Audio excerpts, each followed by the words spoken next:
Welcome to the Yoga Therapy Hour. Today, I have the good pleasure of speaking with a colleague whose name is Colleen Millen, and she is a somatic psychotherapist. And she specializes in post-traumatic growth and helping people basically rebuild their neuroplasticity, meaning getting ideas, thoughts, and body sensations all to go into one intended direction. So instead of being overwhelmed in our mental health, whether we're having depression or anxiety or scattered thoughts, whatever it might be, there is a way to work with our nervous systems, our bodies, our minds, and have more choice, more autonomy to determine how we'd like to feel from the inside out. So I am so happy to be here with Colleen and to kind of show you how neurons that fire together begin to wire together in this post-traumatic growth experience that she's having with her clients. Let's go meet her right now. Welcome to the Yoga Therapy Hour, Season 10. We are headed into the springtime of 2026. We have a spring in our step. We hope you do too. So let's go meet our guest. Let's go get started.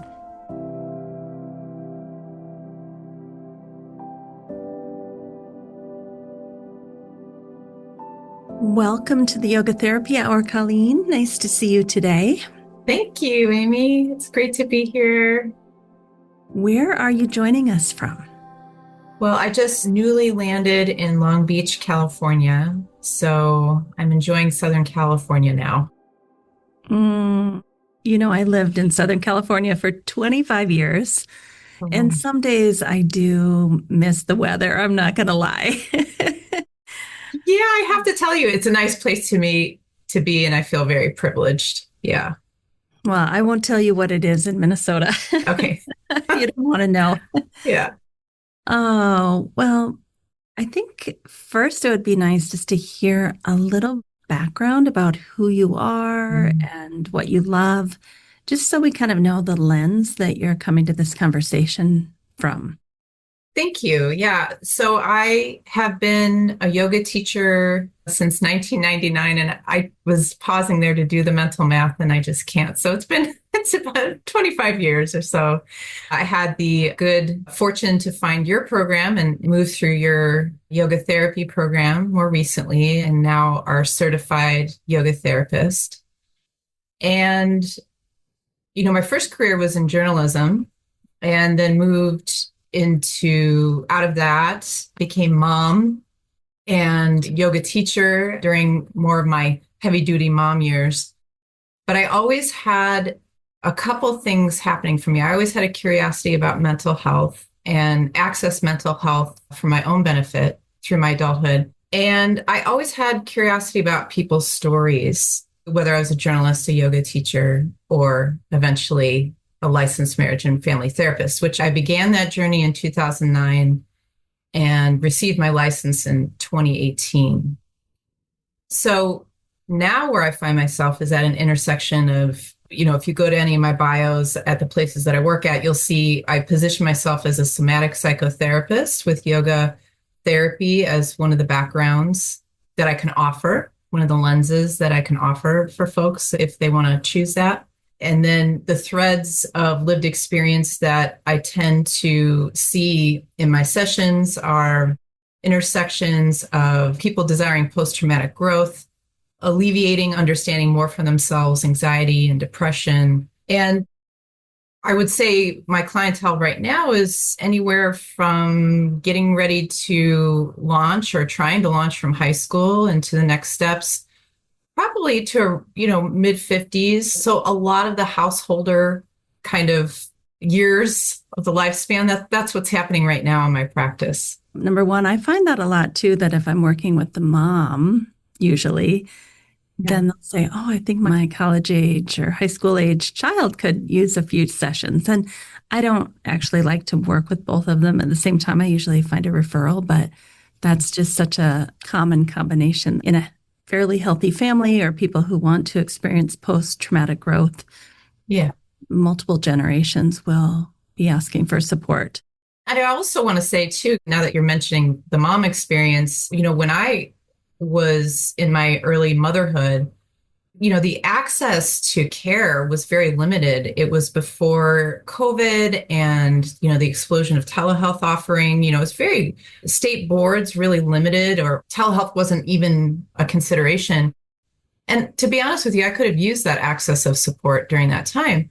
Oh. So that's one of the reasons that I really like positioning myself as someone who can help the postpartum experience. And I often tell those clients, hey, if your kiddo doesn't nap and kiddo needs to come to session and, the young baby years, let's find some flex so that you get, your needs met as best as we can. Right. And, no one was there. I didn't have access to having that intersection. So I feel particularly, I think it kind of tugs my mommy heart to be able to try to find a working kind of session for new moms. And you work with a couple of different places, positive counseling psychology.com, rula.com, rula.com. Right. California providers. Is all of that online? When I moved to Long Beach, I was looking for more of a locally or regionally based group practice. And so positive counseling, I do have in office hours 1 day a week. So it's hybrid there, but I'm mostly a telehealth provider that sees people through their insurance access points. Yeah. I mean, I just have to say, all of my therapies, except for like massage, are online, and I love it. I love not having to go drive someplace, find parking, get inside, get the big coat on, get it off, track mud all over the place. It's just so nice to do online. I love it too. I never thought that I would be a telehealth provider, but when COVID happened and we had to do that pivot, the learning curve, although it wasn't chosen by me, I came to realize who I could provide service for was greatly expanded. And then that began to change my outlook. And then also the current telehealth platforms, the EHRs that are out there, are way more sophisticated now, and it just makes it easy. So all that's true. Yeah. Love it. All right. So let's go back to something else you said, because that really frames the topic of the day, which we're going to really talk about kind of rebuilding neural pathways and finding new ways forward, rewiring the nervous system. But you use the term post-traumatic growth. I think so many people, think post-traumatic stress or post-traumatic stress disorder. So what is post-traumatic growth? Well, first of all, I heard that reference and I thought my heart really opened when I heard that reference in one of the psychological trainings that I did post-licensing called NARM, Neuro-Affective Relational Model. And in that training, I was introduced to that phrase. And like I said, my first response was like, oh, was something open in my heart about that? I feel that post-traumatic growth, that phrase points us to hope. That there's some growth no matter what we go through. And also this idea of agency. We can decide how growth looks. And in fact, that's really important when we talk about trauma, because one essential component of trauma is that choice has been taken away from us in some way. Right. So when I hear that phrase, I just wanted to explain, I had that initial like, oh, that sounds good. And then, as both a clinician and someone who's been a recipient and client of, benefited from mental health therapy, that's what that means to me. I'm sure other folks might have other ways they might expand that. So, yeah. Two things come to mind. One is, I think a lot of times when we think of being traumatized, we don't think of anything positive or hopeful or empowering that could come of that, right? It's kind of like, oh, I'm a victim. Now life is going to just be different and harder. And so just that little opening, that sensation you felt in your body, like, oh, is there a possibility for self-empowerment and maybe even using our experiences of trauma to go into the world and help ourselves and others? So I just love that idea. But the second thing that I want to say that I'm noticing in you while I'm watching you talk, and I am so appreciative of, is that it feels to me that you are a practitioner that is embodied. So many practitioners, mental health care practitioners, are not embodied.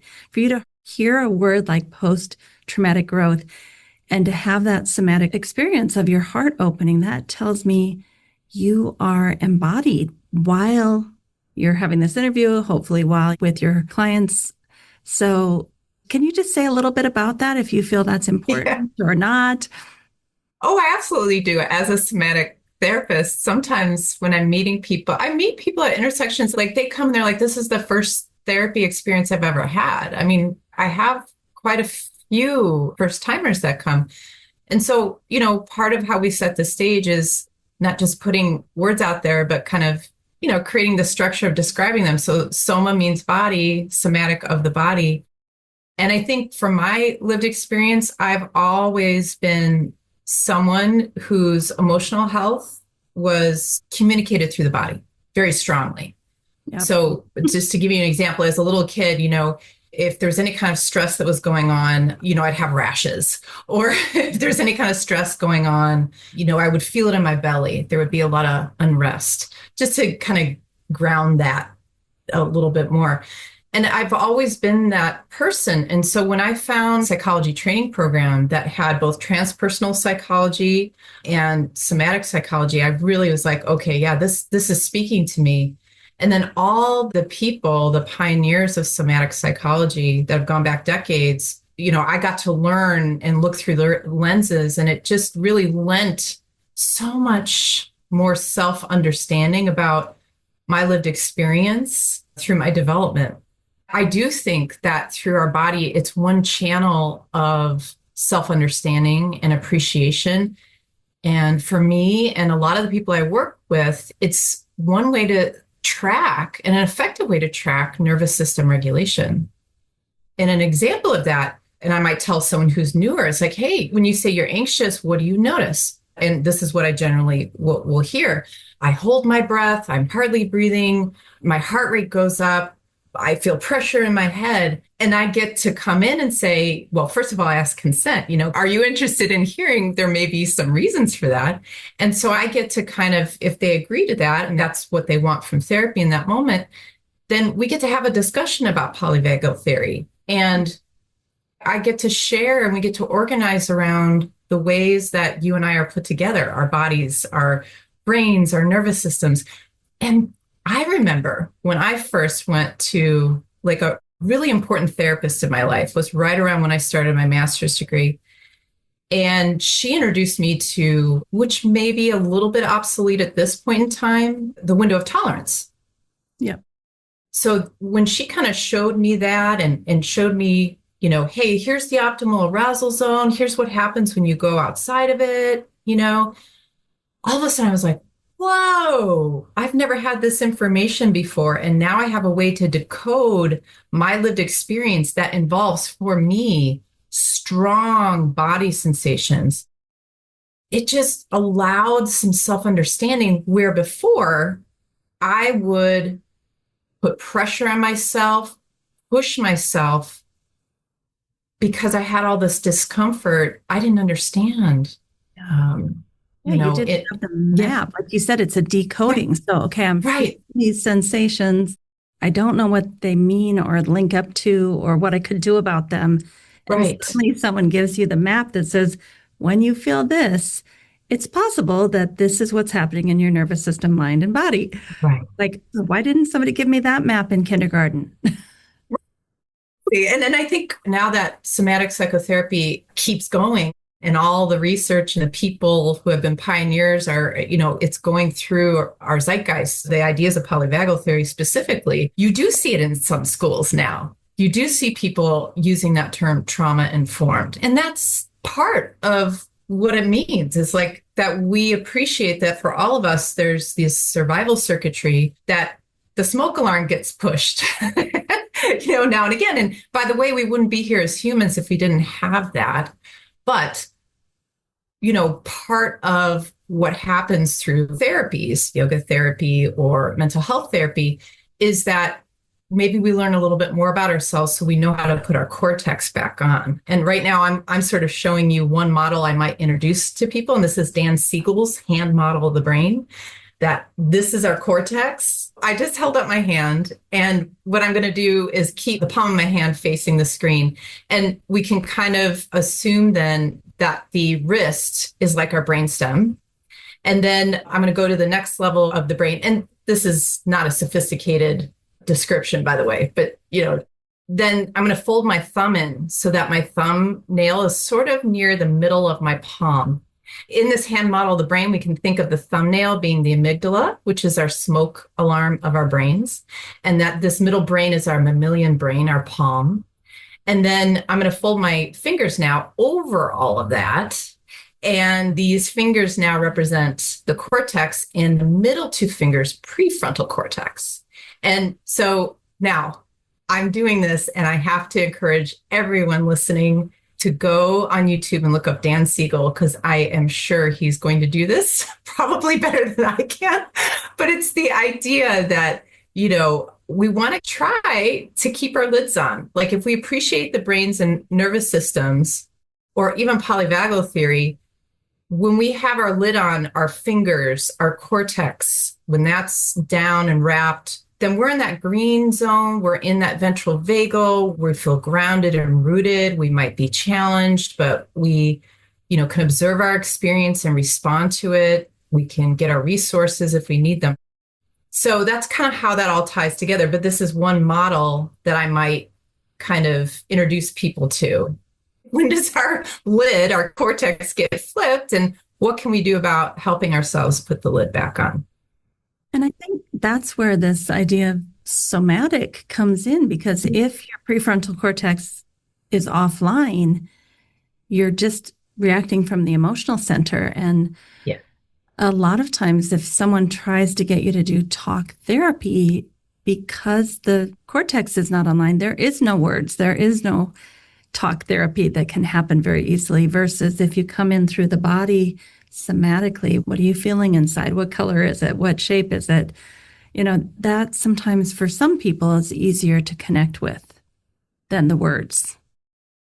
Well, right. And then, for some of us, if we have a very strong survival or activation response where our lids flip and we're kind of in those other parts of the nervous system, those other platforms, we may not have words. Right. Because our system now is mobilizing in survival. So our executive functioning goes on live, and in the cortex, that's where we have our words in favor of the survival functions like fight, flight, freeze, the mobilization and immobilization responses. I even said this week to one of my clients, you have, and this can happen for all of us, that there can be some wonderful things that we can think and we know and we intend for ourselves when our lids are on. But when that lid is off, we may not have access to that. So that's where somatic or body-based approaches like yoga, but can be very effective. Just as quickly as our survival systems mobilize,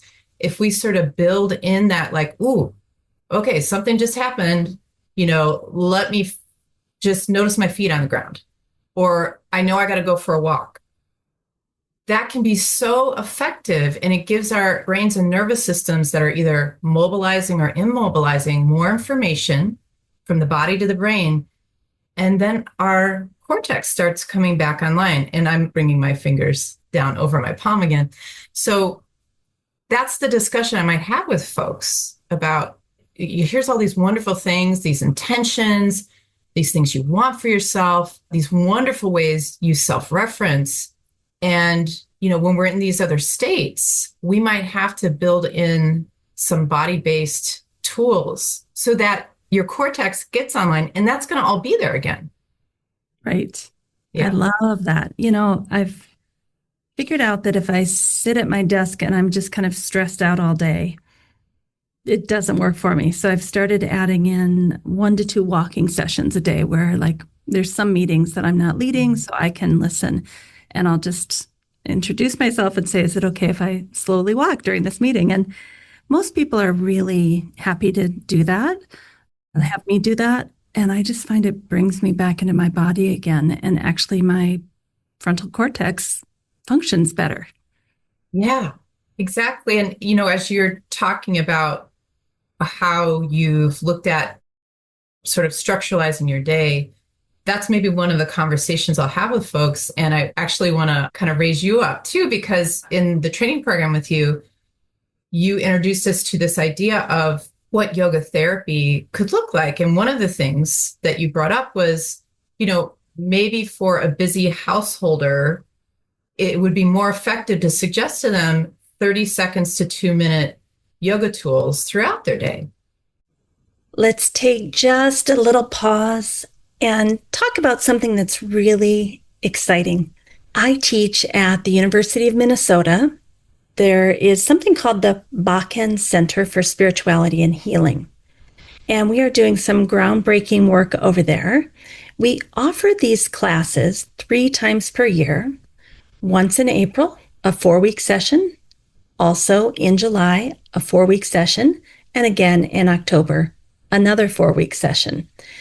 These classes offer an opportunity to study yoga therapy within this university environment that values rigorous inquiry, evidence-informed practices, and respect for the ancient wisdom traditions. Each of our courses at the University of Minnesota Bakken Center for Spirituality is designed to help you understand how yoga can influence your nervous system, support emotional regulation, and contribute to integrative health and well-being. Whether you're a healthcare provider seeking new tools, or a yoga teacher or yoga therapist who is expanding their practice, or a lifelong learner interested in the science of yoga practice, these classes provide a structured and supportive way to deepen your skills. We'll have one series on low back and hip pain, another one on upper back and neck pain, and a third one on insomnia and anxiety. We hope to see you over at the University of Minnesota. Your participation strengthens the growing community of professionals who are redefining what care can look like in modern healthcare and education. All right, let's get back to the episode. Hey, if you can structuralize your day like you, Amy, and have your walking breaks and you notice it's effective and it just, really contributes to your day feeling more present and regulated, awesome. And then sometimes some of us either have different kinds of days or our days just run so busy that smaller increment is more accessible and effective as well. Absolutely. Yeah. Or even, pairing things. Like I have some morning prayers that I like to listen to while I'm making my tea and getting the cats fed and all of that. So you can also pair your yoga. In my mind, the prayers are part of mindset and bhavana and visualization. And so, there's so many ways we can do it creatively. I appreciate how you're framing it just then, because I have had discussions with folks about bhavanization, if that's at all, like a word.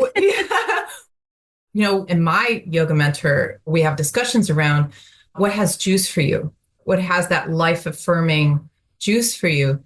And so, defining that, and then whether it comes through something you listen to while you make your tea, I've discussed with some clients, it's something that you listen to on the way home that doesn't interrupt your ability to drive, but it's sort of, you're in the field of your intentionality and the things that put you closer to your aliveness. Absolutely. I love that. Right. So let's switch gears a little bit. So one of the questions I asked you kind of coming into this interview, I said, as both a psychotherapist as well as a yoga therapist, how do you understand neuroplasticity in the context of long-term healing? And we could also talk about short-term coping, but tell us about what is happening in our nervous systems. Maybe start with, what is neuroplasticity? It's the ability of the brain to create different pathways, like the rewiring, a term that's often heard in somatic psychology. Another phrase, the neurons that fire together, wire together. Can we give an example? Because I'm just thinking, okay, I'll just say we have two stray cats outside of our house. And every time I see them, I'm like, oh, those poor kitties out in the cold, and I'm getting them food. My husband is like, oh, the cats are here. Right. So I have one set of neurons firing and wiring together, and he has the same experience, and he has a different set of neurons firing and wiring together. So I think what you're saying is we can rewire our response if needed. Yes. And, how is it that we do that? Well, first of all, in the situation that you shared, it comes back to agency. So the first question is, do either of you want to rewire them? Those responses, number one, right? I want him to. Sure, but he's got to want to, right? For him. Right. But this always comes back to consent. What do you want for yourself? If there is something that I'm noticing inside myself that I want something different about, first of all, we might talk about it as the beginning of bhavana, the intentionality, the imagining. What is that thing that I want different for myself? I think that's powerful. And then that really ties into Kriya Yoga, right? I'm noticing the tapas. I've got to study it. So first of all, I build a capacity to tolerate the tapas, the discomfort, the friction, however we want to refer to that.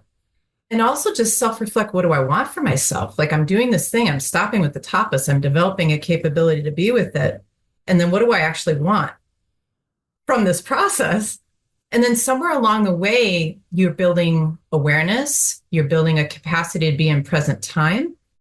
You're building all those tools that are effective and life-affirming and aligns with what you want for yourself.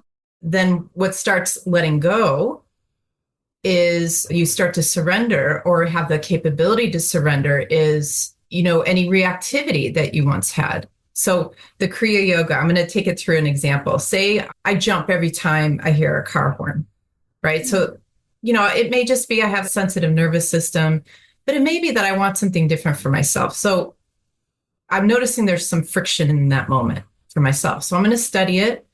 The reason I might want to change that for myself is it feels uncomfortable to have that jump, even though I have an understanding about it. And so, what happens if it happens again? I'm going to pair it with some breaths. Maybe I'm going to tap my heart because I know that's soothing for me if I feel a little edgy or jumpy. And just reassure myself and just say, hey, if it's possible, let's come down. We don't need to be so activated here. That was a car horn. And then I'm letting go of the activation. So I don't know if that specific example that just came to me really illustrates Kriya Yoga, but it does for me. I mean, it's certainly one of those things I'm noticing in my life, but it also engages my agency and what I want and my intentionality. It's so interesting. I love that you backed it up. We're not just going to rewire. We're going to back up and have choice and set intention. And, going back to our kitty example, my husband would like to be able to travel together. But if we have all these feral cats, it's very hard to leave your cats in the middle of winter out there. Like, that's a problem. So as soon as you said that, I had this is this really the pattern I want to move forward with? Am I willing to give up a 2-week vacation every January to get out of Minnesota in order to care for these cats long term? There's a choice there, and I have to wrestle with that and have the svadhyaya and see where that lands in my body and, all the things. So I love that you brought it back to the choice and the agency first. Yeah. Because you have to agree to that before you can go forward to start rewiring the firing. Well, I think it's an effective point that contextualizes all these tools we're talking about, whether we, have the structure of polyvagal theory, whether we understand grounding and it's effective for us, or I think it's really important because then also when we're meeting with clients, it means that we're having a discussion and some curiosity and negotiating about what is life affirming and works for them. We're not saying this is the tool and you have to follow it. Or this is Kriya Yoga and this is the set of things that happen and you're going to find enlightenment just because you're following that, I mean, you could. I think the inquiry, what do I want for myself, is really important. But you can also have an I don't know to that and still, you know, have all these ideas and appreciate polyvagal theory and understand Kriya Yoga and do your yoga practice and still have an I don't know and hold that too.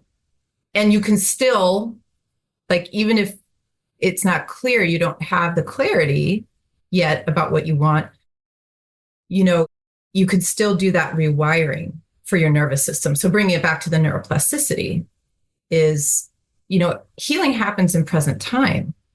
Mm-hmm. So if we're attending to that, you know, we're probably going to be doing some really nice things for ourselves. You know what? Well, like being able to know what it means for us to feel grounded. So for me, when someone says that word grounding, I immediately picture a tree and tree roots and like some part of my attention, like right now as I'm talking to you, just sort of flashes on my feet. And I have those associations. Might look different for someone else. Yeah. And that can be effective. I can be more responsive when I feel more present. Ever since we started our conversation today, I've had like a low level activation being someone who's participating in an interview that we might call a little like nerves or a little activation, right? But even as I'm turning to that term grounding and defining it to you in the way that makes sense to me, I notice that I'm slowing down a little bit internally. Maybe my heart rate is just subtly coming down. So I want The to subtlety. What you Go ahead. said, the healing happens or the new neural pathways start to wire up only in the present moment. I think we have to unpack that because there's so many of us that only live in the past or the future. Like something about being in this very present moment is painful or upsetting, or what is that about, in your opinion? Oh, yeah. Well, it's a complex question because look at, you know, the time we're doing this interview is, you know, a really challenging time for a lot of different intersection of folks. You know, I'm definitely seeing heightened experiences of anxiety and depression related to what's going on in the world. Right. And so this idea of healing happens in present time. While it's true, it's going to look different depending on the environmental context that each of us is experiencing. So again, we're kind of talking about these ideas that make sense to us, but also you and I are contextualizing them too. And I think that's super important. What attends or helps us feel safe or grounded right now might look different than it ever has been because of the current challenges out in the world or that we're facing in our own lives. It could be something as simple as, let's just take a moment and feel the support of the chair beneath your thighs. Feel the chair kind of supporting your back and just kind of tune into that sensation.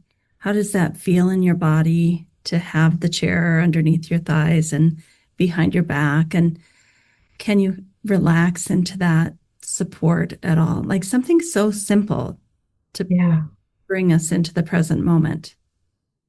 Right. And developing that capacity and wanting to develop that capacity to make the returns because all of us get pulled out of the present moment. But, you know, this idea of healing happens in present time was something that I met in my educational journey.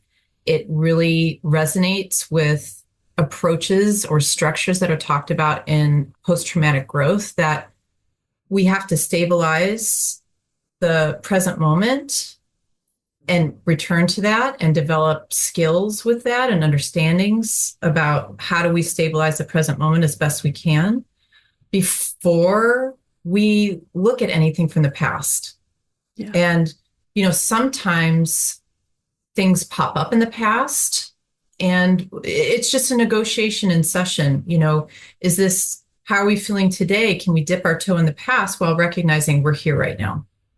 And then sometimes I tell folks, you know, they're new to therapy or the idea of post-traumatic growth, that sometimes the nature of learning how to attend to presence and feel like you can do that. And that work of stabilization, care takes the need to dip the toe in the past. We don't need to talk about the past to find healing in the present moment. Thank you for that. That was lovely. And then rewiring the neural pathways to new sensations, new feelings, new thoughts, new ways of being. Do you have anything you can say about that? Well, sure. I mean, one of the things that I do with clients is we track the psychobiological shifts that happen in sessions. So sometimes we're organizing around the things that people say they want for themselves. We're looking at what might get in the way of it.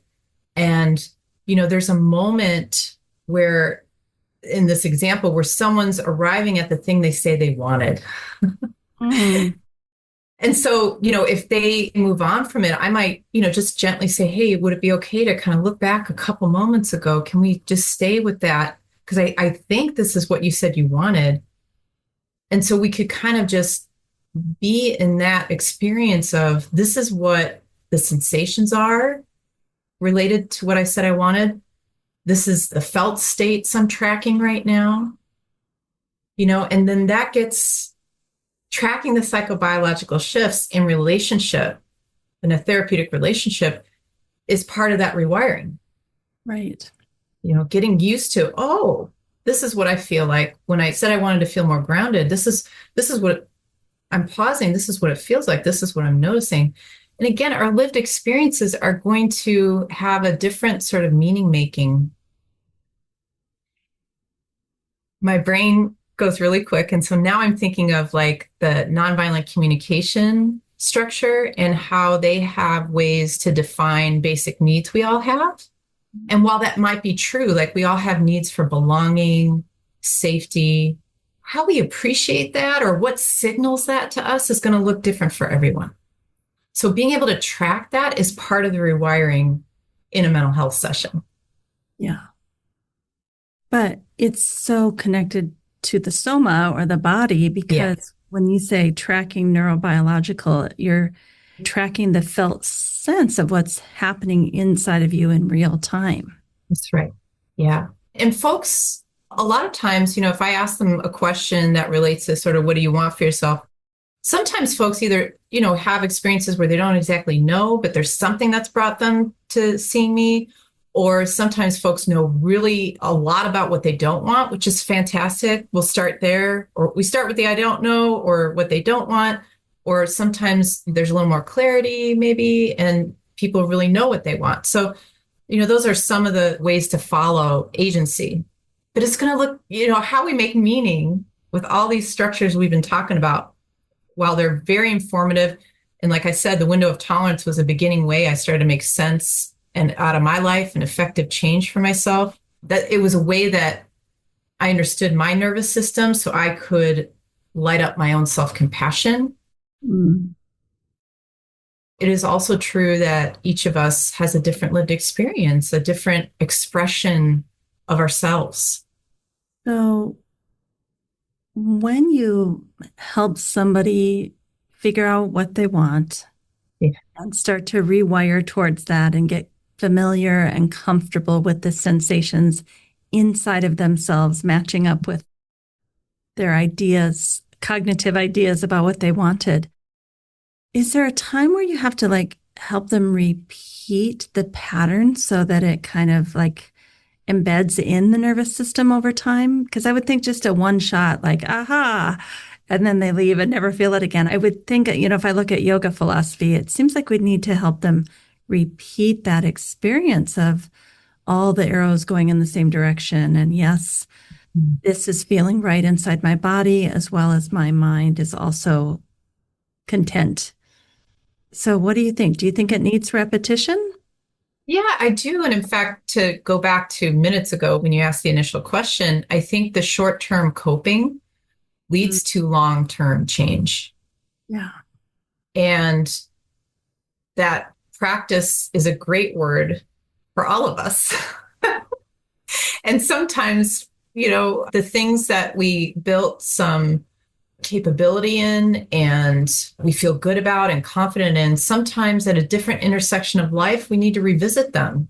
And I see clients who return to therapy for those reasons. Like, I figured things out, I'm coping, I feel good, and I've gone along in my life. And here's this next challenge point. And, I kind of consider myself a witness or a shepherd in a way to what people want for themselves whenever I meet them. Like I'm partnering with someone and around what's most important to them as best as I can.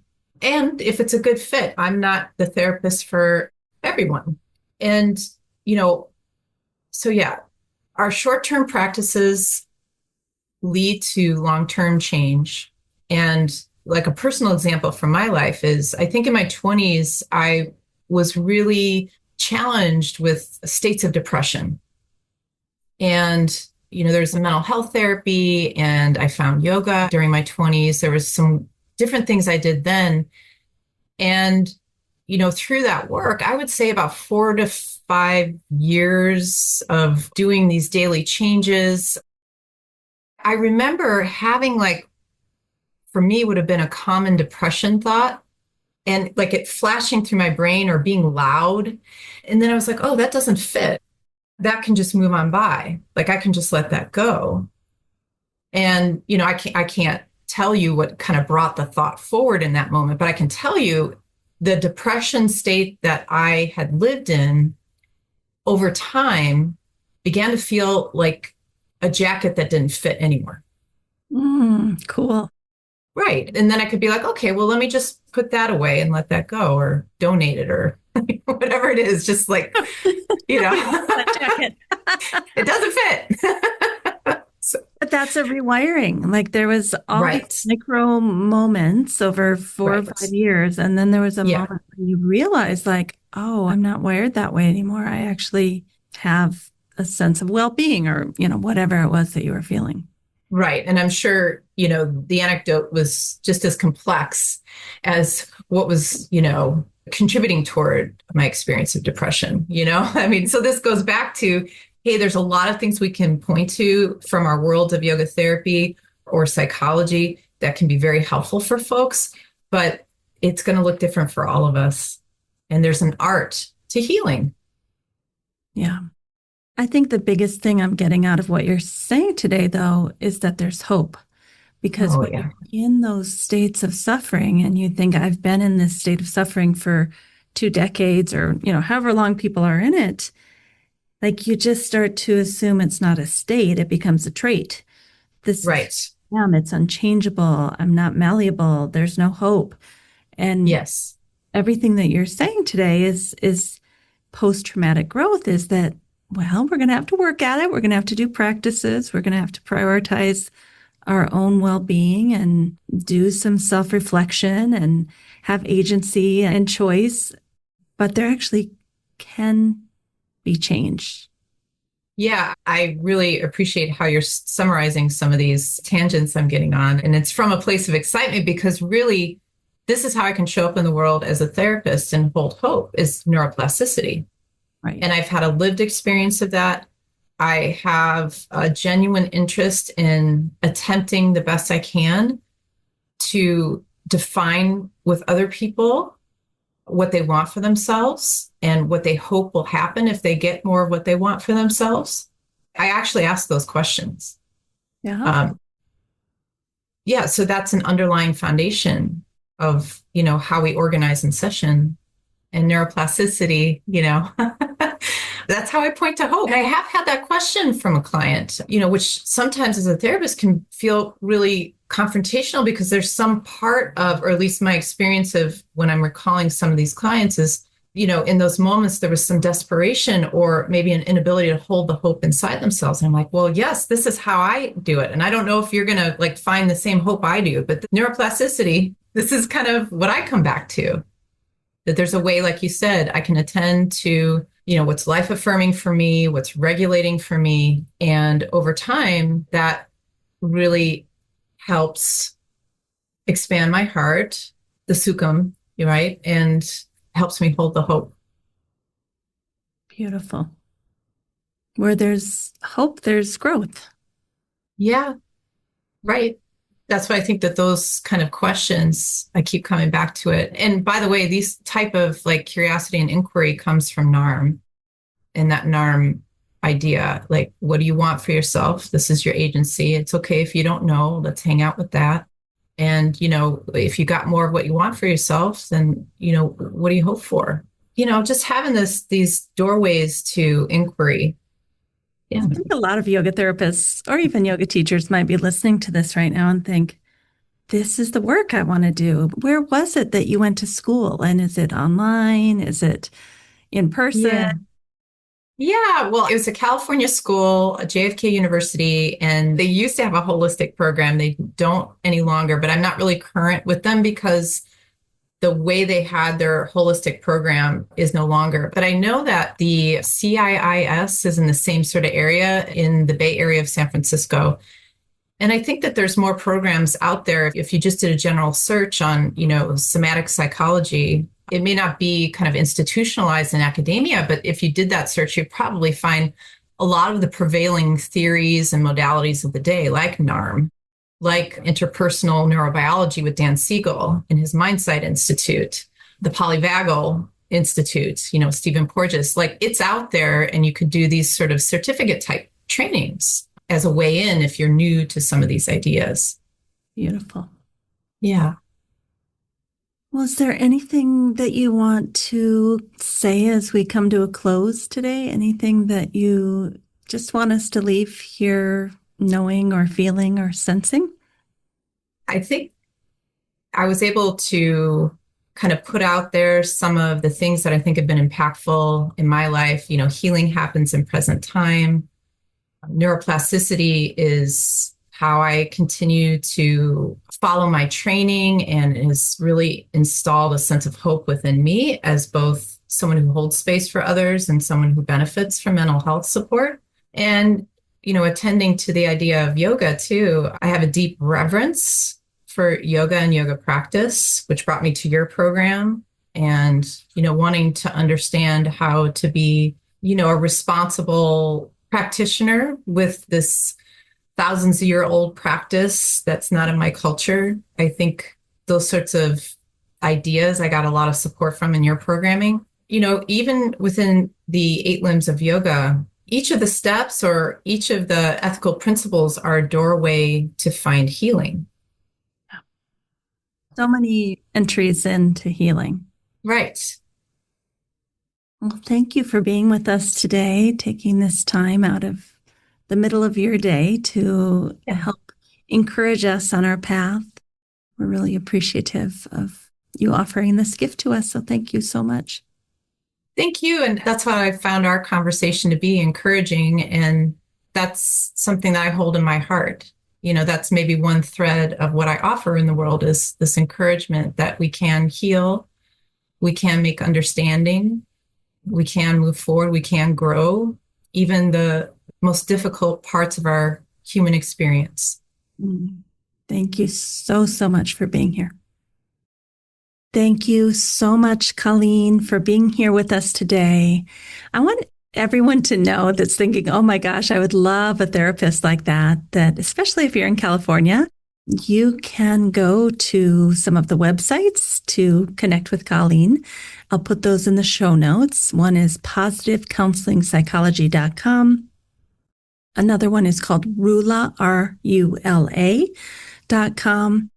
And so maybe you're lucky or someone you know is lucky enough to sign up and have Colleen as your therapist. One last note that I just want to say, because I'm just so pleased about it, is that she went through an entire degree program to become a licensed marriage family therapist. And she took the yoga so seriously that she went through 1,000 hours plus of training in the yoga tradition.